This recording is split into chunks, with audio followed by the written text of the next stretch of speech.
Hello बच्चों, welcome to safe hand. तो कल हम लोगों ने पढ़ा था इनहेरिटेंस ऑफ टू जीन। उसी के बेसिस पे मेंडल ने एक अपना सेकंड लॉ ऑफ जनरलाइजेशन दिया थे। ठीक है, जनरलाइज रूल एक दिए थे जिसका नाम था क्या, लॉ ऑफ इंडिपेंडेंट असॉर्टमेंट। ठीक है, और उसके बाद हम लोग पढ़ेंगे chromosomal theory of inheritance. Law of independent assortment क्या बोलता है कि जब हम दो कैरेक्टर का इनहेरिटेंस के बारे में पढ़ते हैं, ठीक है, जब हम किसी दो कैरेक्टर के इनहेरिटेंस के बारे में पढ़ते हैं तो उसमें से एक कैरेक्टर का सेग्रीगेशन, है ना, दूसरे कैरेक्टर के सेग्रीगेशन से इंडिपेंडेंट होते हैं। ठीक है, इन द हाइब्रिड क्रॉस जो हमें फिनोटिपिक रेशियो मिला, round yellow, wrinkle yellow, ground green and the wrinkle greens, है ना, जिसका क्या था, फिनोटिपिक रेशियो 9:3:3:1 था। Such ratio is shown by several pair of character that Mendel studies. मतलब मेंडल ने ऐसे बहुत सारे कैरेक्टर के बारे में, है ना, दो दो के पेयर में एक साथ दो दो कैरेक्टर को लेके किया, तो इस तरह के रेशियो उन्हें मिला। फिनोटिपिक रेशियो 9:3:3:1 का रेशियो मिला। The ratio of 9:3:3:1 can be derived as combination series of 3 yellow 1 green with 3 round is to 1 wrinkles. ठीक है, मतलब कि यहाँ पे एनसीईआरटी बोलता है कि ये 9:3:3:1 का रेशियो जो आया है वो दो मोनो हाइब्रिड क्रॉस को क्रॉस करने से आया है। तो जब हम दो मोनो हाइब्रिड क्रॉस में आते हैं तो एक का फिनोटिपिक रेशियो आता है 3:1, दूसरे का आता है 3:1, एंड जब इसे क्रॉस करते हैं तो हमें मिलता है 9:3:3:1।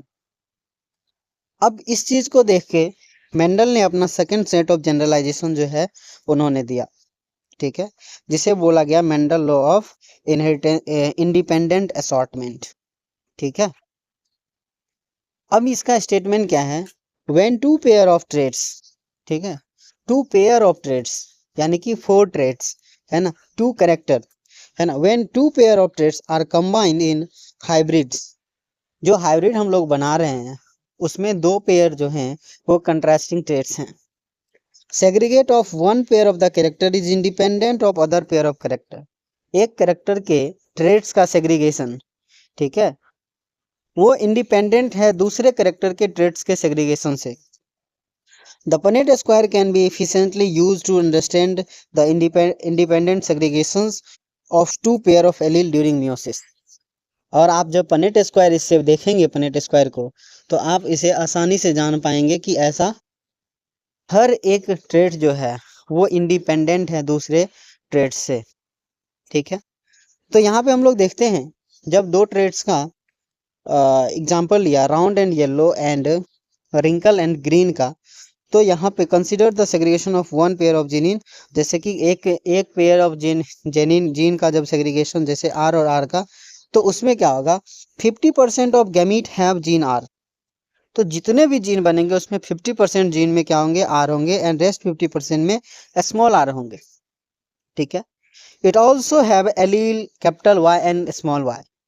जिस जीन का हम लोग सेग्रीगेट कर रहे हैं उसमें कैपिटल वाई और स्मॉल वाई भी है।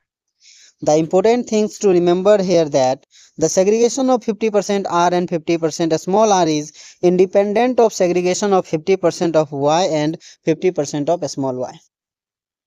ठीक है, There are 4 genotype of gamete. यहाँ पे 4 जीनोटाइप है गैमीट का बनेगा, यानी कि गैमीट में 4 जीनोटिपिक वेरिएशंस आएंगे। ठीक है, 4 टाइप ऑफ पोलन और 4 टाइप ऑफ एग का फॉर्मेशन हो जाएगा। बात करते हैं वो 4 गैमीट कौन होगा, हम लोगों ने पहले ही देख रखा है। गैमीट का फॉर्मेशन फॉर्मूला क्या होता है, 2⁴n। n क्या है, हेट्रोजाइगस है, हेट्रोजाइगस पेयर जितना है वो n है। तो यहाँ पर दो जगह पे था तो 2⁴ हो गया। तो यहाँ पे क्या होगा, 4 तरह के गैमीट का फॉर्मेशन होगा। ठीक है, capital Y, capital R, capital Y, capital R small Y, small R capital Y and small R small Y, each have frequency 25% on 1/4 of total gamete produce. और जो भी गैमीट है उसमें से सबका फ्रीक्वेंसी या प्रोबेबिलिटी जो होते हैं 1/4 25% की प्रोबेबिलिटी यहाँ पे लेके आएंगे। अब ये हो गए हमारे दो कैरेक्टर के लिए पनेट स्क्वायर। ठीक है, पनेट स्क्वायर में जब आप गौर से देखेंगे तो यहाँ पे आपको 9 ऐसे जो होंगे वो शो होंगे टॉल एंड राउंड का। ठीक है, ये tall and round, round and yellow, round and yellow, round and yellow, round and yellow, round and yellow, ये भी राउंड एंड येलो, ये भी राउंड एंड येलो, है ना। उसके बाद ये भी राउंड एंड येलो, ये भी राउंड एंड येलो। ठीक है, तो यहाँ पे 9:3:3:1 का रेशियो, जैसे देख ले राउंड एंड ग्रीन। ठीक है, ये भी क्या है राउंड एंड ग्रीन, ये भी क्या है राउंड एंड ग्रीन। जब यहाँ बात करेंगे तो wrinkle and yellow, wrinkle and yellow, wrinkle and yellow, 9:3:1, and ये हो जाएगा पेरेंटल्स, दो यहाँ पे पेरेंटल हो जाते हैं। ठीक है, जीनोटिपिक रेशियो हमारे पास क्या है, 9:3:1 का रेशियो आया। और वहीं फिनोटिपिक रेशियो, और जब हम लोग बात करते हैं जीनोटिपिक रेशियो का तो वहाँ पे आता है 1:2:1, 1:2:1:2:4:2 1:1, इस तरह के हमारे पास क्या आते हैं, जीनोटिपिक रेशियो आते हैं। ठीक है, अब बात करते हैं क्रोमोजोमल थ्योरी ऑफ इनहेरिटेंस का। ठीक, Mendel work published in 1865। Mendel का काम 1865 में डिस्कवर हुआ, उन्होंने पब्लिश किया। ठीक है, 5-6-7 साल मेहनत करने के बाद उन्होंने अपना वर्क पब्लिश किया। But for several reasons it remain unrecognised till 1900। बहुत सारे ऐसे रीजन थे जिसके वजह से इसे अनरिकॉग्नाइज, मतलब कि इसके बारे में ज़्यादा ध्यान नहीं दिया गया, इनके रिसर्च के बारे में। अब इनके रिसर्च को क्यों नहीं ध्यान दिया गया, तो 1865 में हमारे पास माइक्रोस्कोपी का ज़्यादा डेवलपमेंट नहीं था। ठीक है, और है ना, उसके बहुत सारे रीजन हैं, 4 रीजन एनसीईआरटी में लिखे हुए हैं। तो उन 4 रीजन के बारे में हम लोग देखते हैं। तो पहला रीजन बताया है कम्युनिकेशन वाज नॉट इजी। ठीक है, मतलब जिस समय मेंडल अपना वर्क पब्लिश किए थे उस समय अब कम्युनिकेशन जो है अभी के जैसे नहीं है कि विद इन मिनट्स आप पूरे वर्ल्ड वाइड अपना इंफॉर्मेशन को शेयर कर सकते हो। बट उस समय पब्लिकेशन इतना अच्छा नहीं था। His work not widely published, उनके काम को वाइडली पब्लिश नहीं किया गया। दूसरा, his concept of gene factor as a stable and discrete unit that control the expression of traits and of pair of allele which do not blend with each other.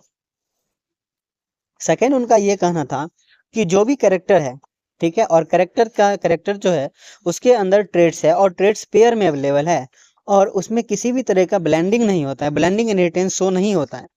But उनसे पहले जितने भी scientist थे उन्होंने blending of inheritance के बारे में focus किया। उन्हें हमेशा लगता था कि ब्लेंडिंग ऑफ इनहेरिटेंस होता है। ठीक, और नेचर में इसका उदाहरण भी था। ठीक, was not accepted by his contemporaries as an explanations apparently continuous variations seen in nature। और नेचर में उन्होंने वेरिएशंस भी देख रखा था, जैसे कि ह्यूमन का हाइट, उसमें वेरिएशन थे, हर एक ऑर्गेनिजम्स का अलग अलग अलग हाइट है, यहाँ पे पॉसिबिलिटी है। ठीक है, तो जब जब मेंडल ने बोला था कि वो डिस्क्रीट है ना, ब्लेंडिंग ऑफ इंटेंस नहीं होता था, तो या तो ह्यूमन को या तो टॉल होना चाहिए था या डॉर्फ होना चाहिए थे, बीच का कोई कैरेक्टर होना ही नहीं चाहिए था। बट ऐसा हुआ नहीं, तो कंटिन्यूअस वेरिएशंस इन्वायरमेंट में उन लोगों ने देखा, सराउंडिंग में देखा, तो इसीलिए उनके चीज़ों को रिकॉग्निशंस नहीं मिले उतने। Mendel's approach to using mathematics to explain biological phenomena was totally new and unaccepted to many of the biologists of his time। Mendel ने मैथमेटिक्स का यूज किया था, ठीक है, प्रोबेबिलिटी का यूज किया था। ठीक, मैथमेटिक्स एनालिटिक्स, वो भी किसमें, बायोलॉजिकल फेनोमेना में। तो बायोलॉजिकल फेनोमेना में मैथमेटिक्स का यूज उस समय के साइंटिस्ट के पल्ले ना पड़े, है ना, was totally unaccepted by many biologists of his time। मतलब कि उनके समय में जो भी बायोलॉजिस्ट थे उन्हें उन लोगों ने इनका क्या किया कि बहिष्कार किया कि ऐसा नहीं हो सकता है कि बायोलॉजी में, ठीक है, मैथमेटिक्स का किसी भी तरह का इंक्लूजन हो, इन्फ्यूजन हो। दो Mendel's work suggested that the factors were discrete unit. Mendel ने बोला कि फैक्टर जो है ना वो डिस्क्रीट यूनिट है। ठीक है, he could not provide any physical proof, उन्होंने किसी भी तरह का फिजिकल प्रूफ नहीं प्रोवाइड किया for the existence of factor के एग्जिस्टेंस के लिए किसी भी तरह का फिजिकल प्रूफ उनके पास नहीं था। वो तो बस हाइब्रिडाइजेशन करा के देखते थे, उसके बाद उसके फिनोटिपिक चेंजेस पे उन्होंने ध्यान दिया और समथिंग्स उन्होंने जीनोटाइप के बारे में पता करने की कोशिश की, बट उनके पास किसी भी तरह का फिजिकल वेरिफिकेशन नहीं था। What they were made of, ठीक है, और वो जो फैक्टर है वो किस चीज का बना हुआ है, ठीक है, इनके बारे में भी उनके पास किसी भी तरह का फिजिकल प्रूफ नहीं था। आप इन चीजों को ध्यान रखें कि what they were made of, ये जो है ना बहुत सारे टीचर बताते भी नहीं है, ठीक, बताते भी नहीं है। What they are made of के बारे में एनसीईआरटी ने लिख रखा है कि मेंडल के पास तो ठीक है कि उन्होंने टीचर लोग बताते हैं कि मेंडल के पास फिजिकल प्रूफ नहीं था उस डिस्क्रीट यूनिट फैक्टर के बारे में, बट उनके पास ये भी नहीं था कि वो जो फैक्टर है, वो जो जीन जिसे हम लोग आजकल बोलते हैं, वो किस चीज का बना हुआ है, इसका भी किसी प्रकार का कोई वेरिफिकेशन नहीं था मेंडल के पास, ठीक। अब देखते हैं क्या हुआ। 1900 में 3 साइंटिस्ट हुए, ह्यूगो डेविस, कार्ल कोडेंस एंड शेरमार्क, ठीक है, वॉन सेनबार्ग। तो इन तीनों ने इंडिपेंडेंटली, ठीक है, independently rediscover Mendel on the inheritance of character, Mendel के इनहेरिटेंस ऑफ कैरेक्टर को रीडिस्कवर किया, ठीक है, इंडिपेंडेंटली, अलग अलग। ऑल्सो बाय टाइम, मतलब कि इस समय तक 1900 तक, due to advancement in microscopy, microscopy में भी एडवांसमेंट हो चुका था, दैट वेर टेकिंग प्लेस, है ना, scientist were able to carefully observe cell division, और साइंटिस्ट जो थे वो केयरफुली ऑब्जर्व कर पा रहे थे कि सेल डिवीजन में क्या क्या होता है।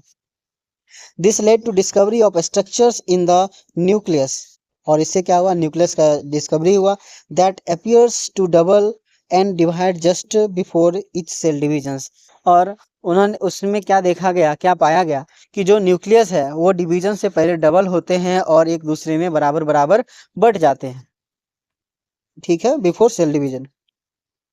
These were called chromosomes, और उसका नाम क्या दिया गया, क्रोमोजोम्स, और क्रोमोजोम्स जो है वो क्या है, कलर बॉडी है, as they were visualize by staining, और उससे क्या हो सकता है, स्टेनिंग से विजुलाइज किया जा सकता है।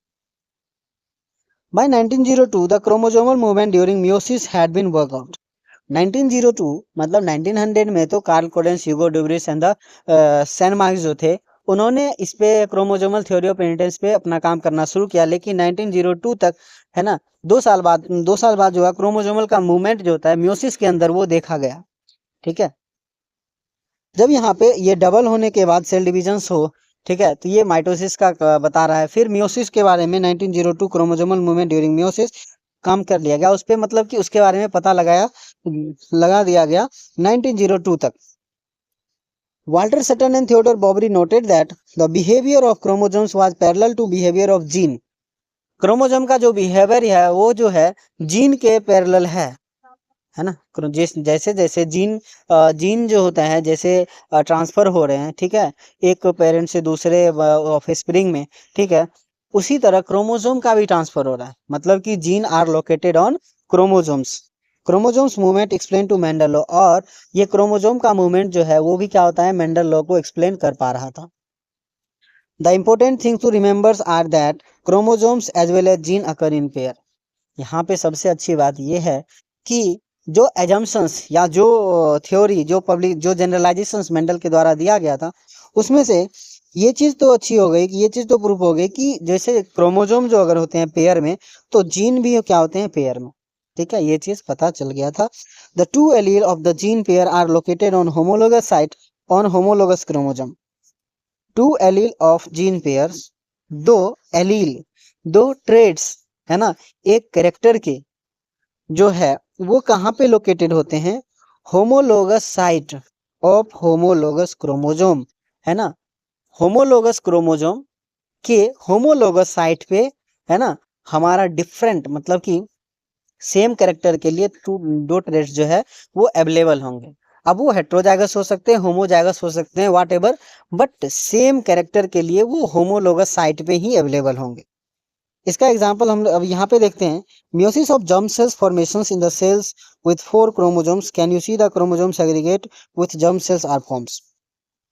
यहाँ पे G1 फेज में, ठीक है, यहाँ पे क्या हुआ, डबल हो गया इसका क्रोमोसोमल मटेरियल, एंड उसके बाद मियोसिस जो होता है यहाँ पे, तो ये पहला क्रोमोसोम है, ये दूसरा क्रोमोसोम है, ये तीसरा चौथा क्रोमोसोम्स है, ठीक है। तो ये फर्स्ट जो है होमोलोगस पेयर है, ये सेकंड होमोलोगस पेयर है। अब इसमें मियोसिस 1 होने के बाद, ठीक है, मियोसिस 1 होने के बाद देयर इज पॉसिबिलिटी कि इंडिपेंडेंट पेयर जो है, ठीक है। इंडिपेंडेंट पेयर जो है वो सेग्रीगेट हो जाएगा इंडिपेंडेंटली, मतलब कि येलो के साथ ग्रीन भी जा सकता है, ऑरेंज के साथ रेड भी जा सकता है, तो किसी भी तरह की पॉसिबिलिटी हो सकते हैं। तो जब मियोसिस 2 हुआ येलो के साथ रेड का, तो यहाँ पर भी क्या हुआ, मियोसिस 2 होने के बाद जर्म सेल्स का फॉर्मेशन ऐसे हो गए। ठीक है। A comparison between the behaviour of chromosome and gene, chromosome और जीन के बिहेवियर का यहाँ पे कंपेरिजन हो रहे हैं। Chromosomes occur in pair, gene occur in pair, ये बात बिल्कुल सही है। ठीक है। दोनों क्या होते हैं, पेयर में होते हैं। Segregate at the time of gamete formation, ठीक है, गैमीट फॉर्मेशन के टाइम में सेग्रीगेट होते हैं, such that only one of each pair is transmitted to gamete. मतलब कि यहाँ पे क्रोमोजोम का बात किया जा रहा है कि गैमीट के टाइम पे क्या होगा, ये सेग्रीगेट होगा, गैमीट फॉर्मेशन के टाइम पे सेग्रीगेट होगा। अब इसमें से कोई एक पेयर जो है ना वो एक गैमीट में जाएगा। यहाँ पे बात सेग्रीगेट एट गैमीट फॉर्मेशंस, है ना, गैमीट फॉर्मेशंस के समय पे सेग्रीगेट होगा। And only one of each pair, है ना, only one of each pair is transmitted to gamete, और इसमें इसमें से एक पेयर में से कोई एक जो है वो ट्रांसफर होगा किसमें, गैमीट में। Independent pair segregate independently of each other, मतलब इंडिपेंडेंट पेयर जो है, ठीक है, होमोलोगस पेयर जो है वो एक दूसरे से क्या है, इंडिपेंडेंट है। तो इंडिपेंडेंट पेयर जो है ना, वो सेग्रीगेट होंगे इंडिपेंडेंटली, ये क्रोमोसोम्स का बात हो रहे हैं। One pair segregate independently of another pair. अभी तक हम लोगों ने लिंकेज का बात नहीं किया, ठीक है, लिंकेज होने के बाद ये चीज हो सकती है कि अलग अलग हो, लेकिन अभी तक हम लोगों ने लिंकेज का बात नहीं किया, इसीलिए one pair segregate independently of another pair. ठीक है, वन पे ये जीन का बात हो रहा है यहाँ पे, मतलब कि एक क्रोमोसोम के पास जो भी डिफरेंट टाइप ऑफ जीन है उसमें से वन पेयर ऑफ जीन जो है, ठीक है, वो सेग्रीगेट होंगे independently of other pair of gene. ठीक। During anaphase of the meiosis 1, the two chromosomes pair can align at the metaphase plate independently of each other। मतलब कि दो पेयर जो होते हैं ना मेटाफेजिक प्लेट पे जो अरेंज होते हैं वो इंडिपेंडेंटली अरेंज होते हैं। ठीक है, मतलब कोई लेफ्ट साइड कोई राइट साइड, है ना, मतलब उनके मतलब कोई अरेंजमेंट नहीं है कि इस तरह का जो है ना डोमिनेंट वाला जो है वो एक साइड होगा, रेसेसिव वाला एक साइड होगा, ऐसा कुछ नहीं है। डोमिनेंट हो, रेसेसिव हो, होमोजाइगस हो, हेटेरोजाइगस हो, जो भी कंडीशन हो वो एट रैंडमली अरेंज होते हैं, किसी भी तरह का कोई उसमें पैटर्न शो नहीं होता है।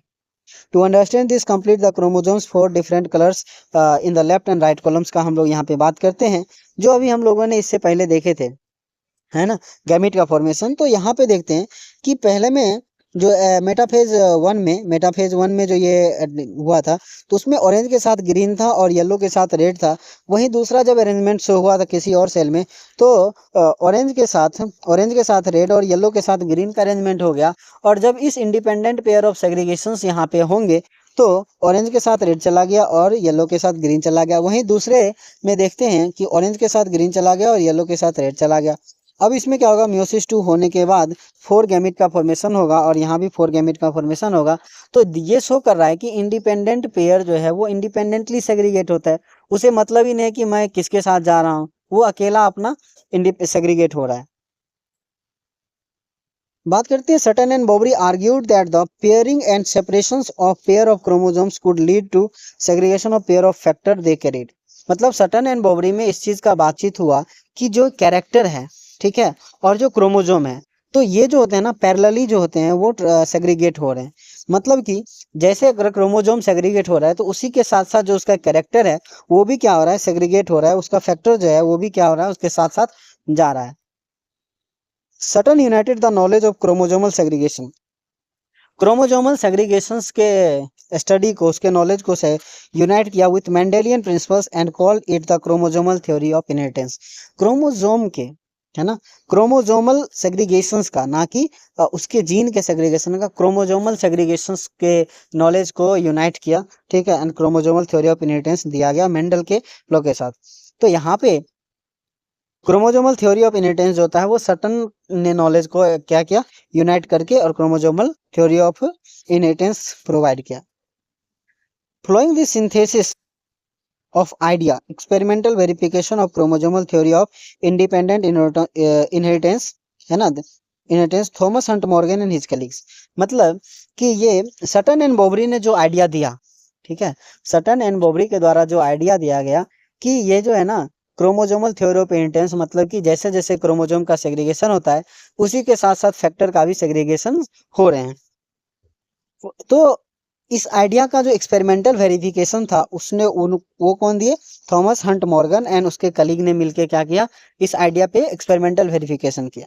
Lead to discovery of basis for variation that sexual reproduction produce. और इससे क्या पता चला कि सेक्सुअल रिप्रोडक्शन में जो वेरिएशंस होते हैं वो किस वजह से होते हैं, ये क्रोमोजोमल थ्योरी ऑफ इनहेरिटेंस के वेरिफिकेशन के बाद हमें पता चला। Morgan work with the tiny fruit flies, ठीक है, मॉर्गन ने काम किया था किस पे, फ्रूट फ्लाइज पे काम किया था, जिसका क्या नाम था, ड्रोसोफिला मिलेनोगैस्ट्रस, ठीक है, ड्रोसोफिला पे काम किया था और इसका पूरा नाम क्या था, ड्रोसोफिला मिलेनोगैस्ट्रस या जेस्टर्स आप जो पढ़ सकते हैं इसे। Which they are found were very suitable for such study, जो कि इस तरह के स्टडीज के लिए क्रोमोजोमल थ्योरी ऑफ इनहेरिटेंस के बारे में पढ़ने के लिए उन एक अच्छा मतलब कि सुटेबल क्या बोल सकते हैं उसे, जिसपे काम कर सकते हैं, एक सुटेबल ऑर्गेनिज्म है जिसपे इस तरह का काम किया जा सकता है। वाई ड्रोसोफिला मेनेजेस्टर, मतलब कि ड्रोसोफिला को ही क्यों चूज किया गया, तो इसके अंदर फ्यू कैरेक्टर थे, जैसे कि मेंडल ने पी प्लांट को ही क्यों सेलेक्ट किया, तो पी प्लांट के अंदर बहुत सारे खूबियां थी, मतलब कि जो भी कैरेक्टर उन्होंने स्टडी कर रहे थे वो बाहर से साफ साफ दिख रहा था, उसका लाइफ टाइम जो था वो कम था, लाइफ स्पेन कम था, तो आसानी से उसमें क्या हो सकता था कि बार बार उनमें उसको क्या प्रोजेनी को या फिर ऑफस्प्रिंग को डेवलप कराया जा सकता था।